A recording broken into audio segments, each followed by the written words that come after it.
안녕하십니까. 신인근의 국방TV 시큐리티 뉴스입니다. 자, 오늘도 아주 중요한 우리 안보 소식 전해드리도록 하겠습니다. 자, 오늘은 주로 이 국제정치 관련한 소식인데요. 이 우크라이나 군사정보국장, 정보의 수장이죠. 이 군사정보국장이 주장을 했는데 이 말이 맞다면 러시아가 정말 인류에 대한 천인 공노할 짓을 저지르고 있다, 준비하고 있다라는 주장인데요. 정말 이 주장이 틀렸기를 바라고 어떤 내용인지 보도록 하겠습니다. 그리고 이 1962년 제3차 세계대전이 일어날 뻔했던 쿠바 위기죠. 그 제2의 쿠바 위기가 발생할 가능성이 있다라는 건데, 미국 언론들이 일제히 보도를 했는데 중국과 미국이 제2의 쿠바 사태 같은 이 사태가 발생할 가능성이 있다. 그것도 쿠바 때문에 똑같은 겁니다. 어떤 내용인지 보겠습니다. 신인근의 국방TV 구독, 알림, 좋아요 눌러주십시오. 중국이 미국의 앞마당이라 할 수 있는 쿠바에 군사기지를 건설한다는 소식입니다. 완성되면 미국 동부를 위협할 수 있는 최대 전략기지가 될 수 있어서 미중 패권 경쟁의 판도가 크게 흔들릴 것으로 보입니다. 중국이 연합군사훈련 정례화를 빌미로 쿠바에 군사시설 건설을 추진 중이며 이 시설 부지와 미국 본토와의 거리는 불과 161km라고 복수의 미 정부 고위 관료를 인용해서 월스트리트 저널이 현지 시각 6월 20일 보도했습니다. 미 정보 공동체에서 나온 보고서에 따르면 중국은 쿠바 정부와 쿠바 북부 해안에 연합 군사시설 건설 문제를 협의 중인데요. 협상이 상당 부분 진전되어 세부 내용 조율이 진행 중이며 조만간 결론이 나올 예정입니다. 하바나 동부 마탄사스 인근으로 알려진 이 시설 부지는 미국 플로리다 남부 키웨스트와 직선거리로 161km 떨어져 있고 마이애미 도심과는 324km 떨어져 있는데요. 이곳은 워싱턴 DC에서도 불과 1800km 떨어져 있어 중국의 뚱펑 21급 중거리 탄도미사일이 배치되면 언제든 미국을 기습 타격할 수 있는 곳입니다. 중국은 2010년대 중반부터 쿠바와 접촉해 쿠바 당국에 시위 진압 장비와 교관단을 제공한 바 있고, 최근에는 일명 141 계획이라는 사업명으로 쿠바에 4개의 대규모 감청시설을 건설해 운영하고 있는데요. 이 시설은 미국 남부 지역 대부분을 감청권에 두는 전략시설이라고 미 정보당국은 파악하고 있습니다. 현재 미국은 외교당국과 정보당국 관계자들을 동원해 쿠바 측과 접촉하고 있는데요. 이들은 중국군이 쿠바에 주둔하게 될 경우 쿠바의 주권이 심각하게 훼손될 수 있다는 점을 강조하며 만류하고 있는 것으로 전해졌습니다. 중국은 쿠바의 연합훈련을 빌미로 중국군이 주둔하는 교두보를 만든 뒤 이곳에 신호정보 수집 부대를 장기 주둔시킬 계획인데요. 중국이 쿠바의 군사기지를 완성하고 여기에 공격용 자산 배치를 추진할 경우 제2의 쿠바 사태가 발생할 수 있다는 우려가 제기되고 있습니다. 네, 중국이 미국의 코앞인 쿠바에 군사기지 건설 협상 중이고 마무리 단계에 있다. 쿠바도 긍정적이다. 그럴 것이, 쿠바는 중국과 함께 전 세계 지금 5개 남은 공산주의 국가 중에 하나죠. 전 세계 5개 공산주의가 어디냐? 중국, 북한, 쿠바, 베트남, 라오스, 이 5개입니다. 공산당이 집권하는, 독재하고 있는 국가가 공산주의 국가 아니겠습니까? 그럼 러시아는 공산당은 아니죠. 그래서 그런 여러 가지 상황, 그리고 반미, 이런 모든 것들이 쿠바와 중국을 결속하게 만들면서 특히나 경제적으로 아주 어려운 쿠바에게 중국은 많은 경제적 지원을 해주면서 이런 쿠바로서는 정말 사활을 걸어야 할 만한 어떤 조건까지도 이루어내는 이런 상황까지 갔어요. 자, 월스트리트 저널이 보도를 했고, 이제는 미 언론들이 쫙 보도를 했습니다. 중국이 새 훈련장을 쿠바에 건설한다. 중국군 미국 문 앞에 등판 가능성이 있다. 라는 월스트리트 저널의 보도인데요.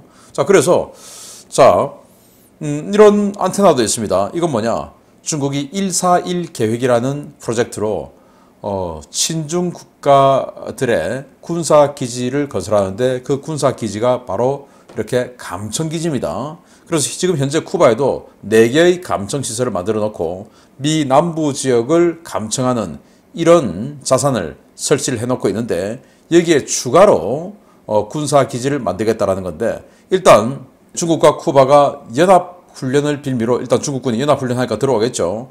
들어왔다가 그 연합훈련하는 시설을 만들고 그 연합훈련하러 왔던 병력들이 그대로 눌러 앉는다. 그 시설도 영구하게 운영시켜버린다.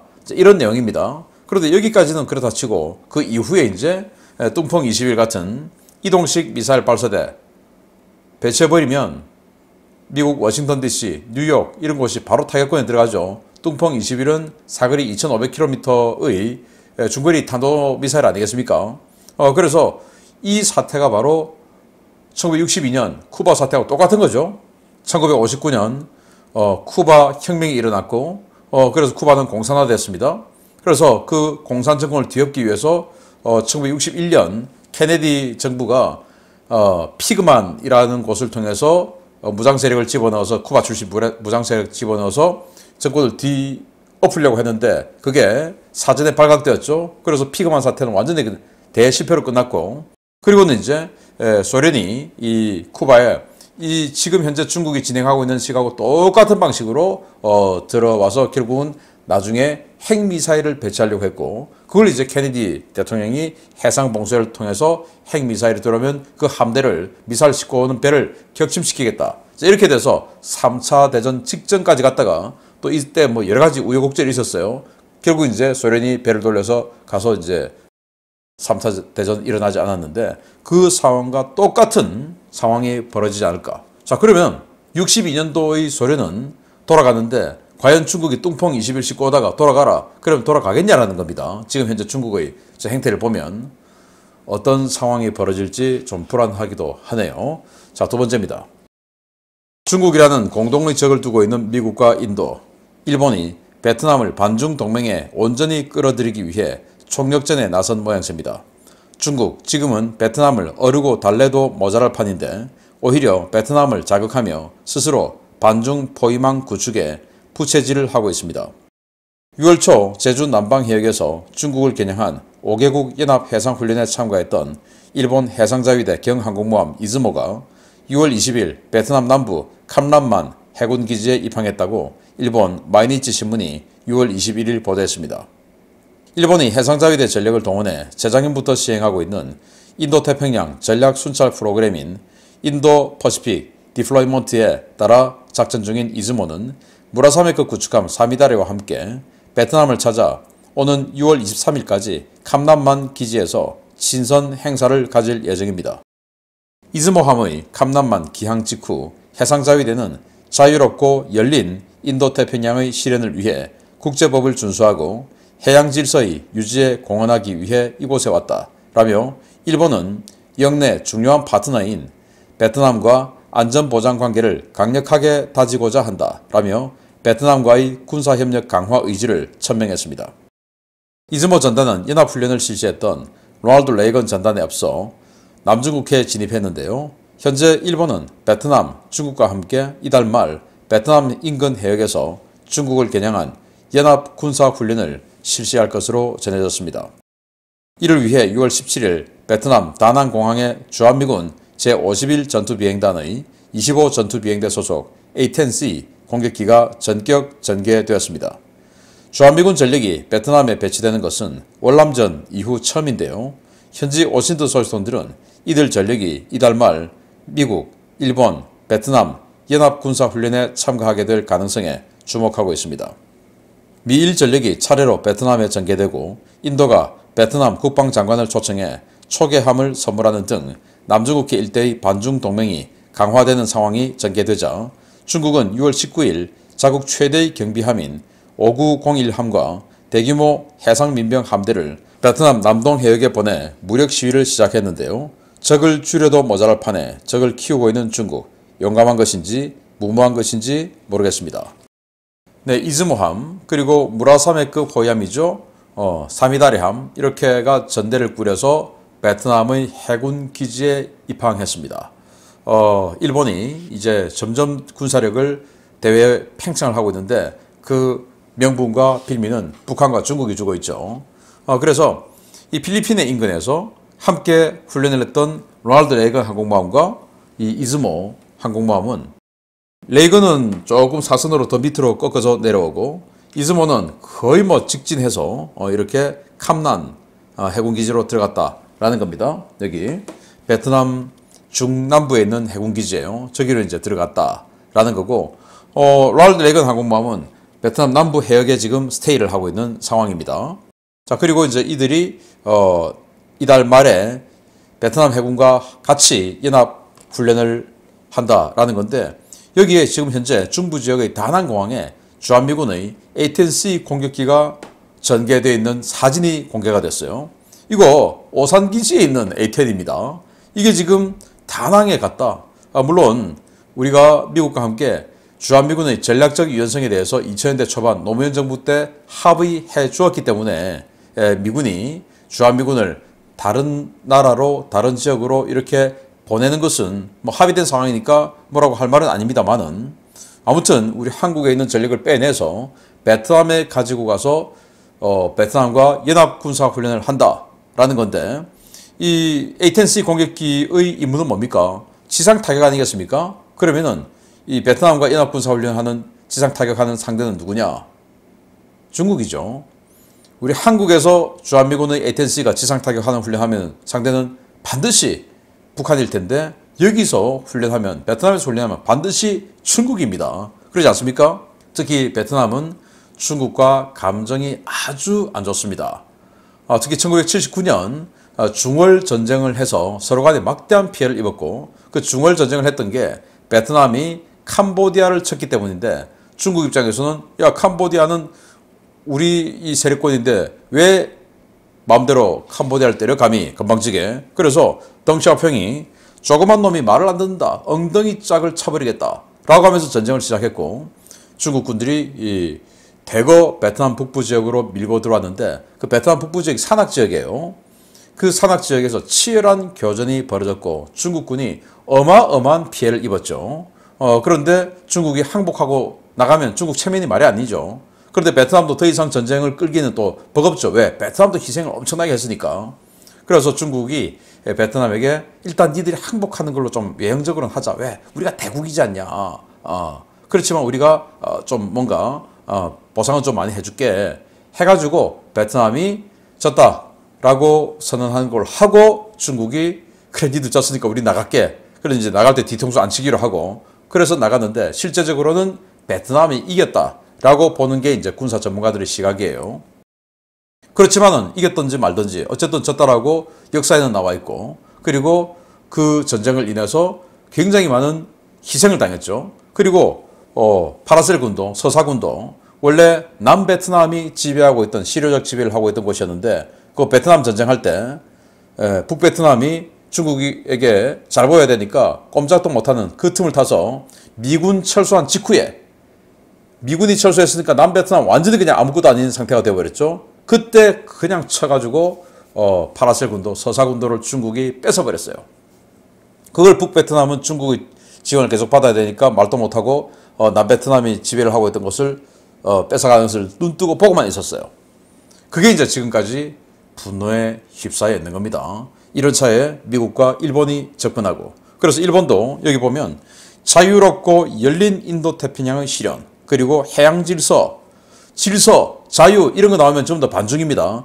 국제 어떤 행사에서 질서, 자유, 인권 요거 나오면 전부 반중이에요. 그래서 반중의 기치를 드는 이 상황이다.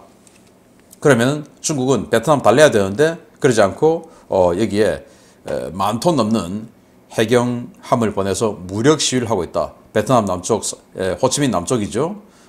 그래서 로널드 레이건 약간 북쪽에서 이 짓을 하고 있는데, 계속 감정이 악화되어서 베트남이 반중 군사력의 선봉에 서기를 기대하겠습니다. 자, 오늘의 메인 소식인데요. 정말 우려스러운 소식입니다. 노바카우프카 댐 폭파로 엄청난 자연재해를 일으킨 러시아가 댐 폭발을 능가하는 초대형 사고를 칠 준비를 하고 있습니다. 이것이 현실화되면 우크라이나의 재앙을 넘어 인류의 재앙이 될 가능성이 높은데요. 러시아 아무리 눈이 돌아갔어도 레드라인은 지켜주길 바랍니다. 최근 국제원자력기구 사찰단이 자포리자 원자력발전소 안전점검을 하고 돌아간 직후에 현재 배치된 러시아군이 원전 주변에 폭발물을 설치하고 있으며 폭발물 설치 장소에 냉각수 풀이 포함되어 있다고 키릴로 부다노프 우크라이나 군사정보국장이 현지 시각 6월 20일 밝혔습니다.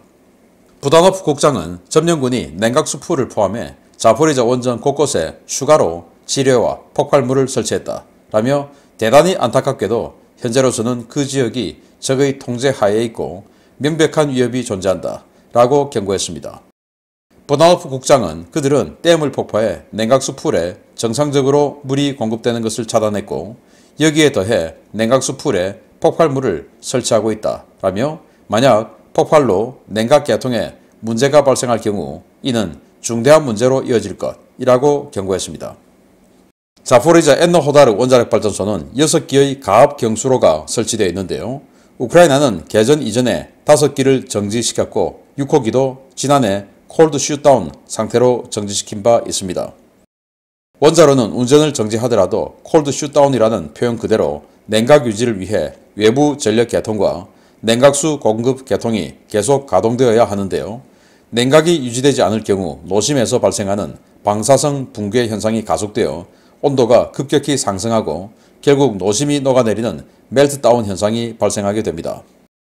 정상적인 원전 가동 상태라면 멜트다운 현상이 발생하더라도 전문 인력들이 이를 즉각 수습해서 핵물질이 밀폐 용기 외부로 유출되지 않도록 막을 수 있지만 자포리자 원전은 러시아 측이 우크라이나 측 전문 인력 대부분을 쫓아낸 상황이어서 일단 멜트다운이 시작되면 멜트스루 단계에서 끝나지 않을 가능성이 큽니다.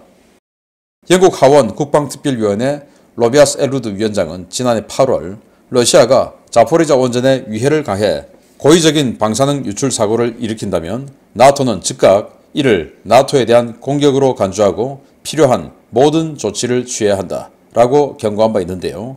글로벌 핵 제한과 세계 대전으로 이어질 수도 있는 자포리자 원전 사태, 전 인류가 힘을 합쳐 대책을 마련해야 할 것 같습니다. 네, 6기 중에서 1기가 현재 냉각수가 필요한 상태다라는 거죠. 그래서 이렇게 라파엘 그로시 IAEA 사무총장이 6월 15일 날 현장 점검을 했는데 이때 이제 러시아가 이거 보여주고 저거 보여주고 한 상태. 자, 여기 보시면 총탄 자국이 잔뜩 있습니다. 여기가 원자력 발전소인데. 자, 이런 상태에서 라파엘 그로시가 보고 당분간은 괜찮겠다라고 이렇게 평가를 했습니다. 일단 물은 왕창 빠졌는데 그래도 원전 앞에 있는 풀이 있어요. 큰 호수가 있습니다. 그 호수의 물이 이제 냉각수로 현재 사용되고 있는데 그거 있으니까 당분간은 괜찮겠다. 그러나 너무 길어져서는 안 된다. 이제 이런 이야기를 했는데요. 자, 그 드네프르강, 엄청나게 넓었던 드네프르강, 이게 위성사진을 찍어보니까 6월 18일 날 자포리자 인근의 드네프르강 수심 그냥 맨땅 돼버렸습니다. 여기 이제 원 안에 뭔가가 호수가 사각형 호수가 보입니다. 이게 원자력 발전소 앞에 있는 냉각수 풀이에요. 그런데 이 냉각수라는 게 뭐냐? 원자로를 냉각을 시켜줘야 되는데 그게 지금 후쿠시마 원전의 냉각수 오염수 이렇게 이야기하는 바로 그런 거 아닙니까?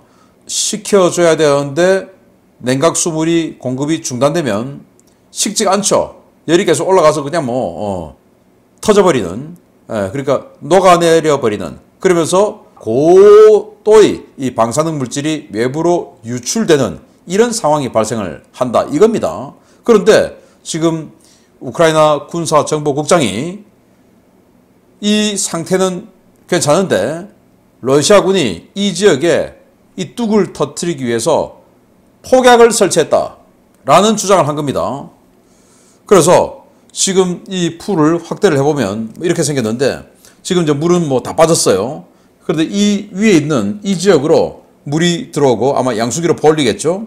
벌리고 여기 있는 이쪽으로 해서 물이 나갑니다. 그래서 이렇게 수심을 유지를 하고 있는데 만약에 이 지역이나 이 지역에 폭약을 설치해서 터뜨려 버렸다. 그러면 물이 다 빠져버리죠. 그러면 지금 현재 아주 쉽게 이야기하면 아이들링 상태. 우리가 자동차 엔진 시동 켜고 주행을 하지 않고 아이들링 상태 있지 않습니까? 그 아이들링 상태로 유지되고 있는 원자로가 완전히 이제 온도가 급격히 상승해서 녹아내려 버리는, 그래서 방사능이 대규모로 유출되는 이런 상태가 발생한다 이겁니다. 이건 어디까지나 지금 우크라이나 군사정보국장의 주장인데 이 주장이 사실이 아니길 바라고, 만약에 사실에 가깝다면 전 세계가 군사적, 외교적, 경제적 모든 수단을 동원해서 러시아의 그런 행위를 막아야 됩니다. 이건 러시아, 우크라이나 개 국가의 일이 아니다 이겁니다. 전 인류의 문제죠. 러시아가 이런 막장까지 가지 않게 되길 바라고, 만약에 그렇게 되면 작년 영국 하원 국방특별위원회 의원의 말처럼 이건 나토에 대한 공격이다. 그래서 그때 이 나토 헌장 제5조를 언급했어요. 이거 뭐냐? 공격받으면 집단 대응한다. 그래서 집단 대응하는 이런 나토의 의지를 보여주어서 러시아를 완전히 멸절시켜버리는 이럴 의지까지 가지고 있다라는 것을 보여줘서 이것만은 터뜨리지 않게 하기를 바랍니다. 러시아 정말 막장 끝판왕입니다. 마치겠습니다. 감사합니다.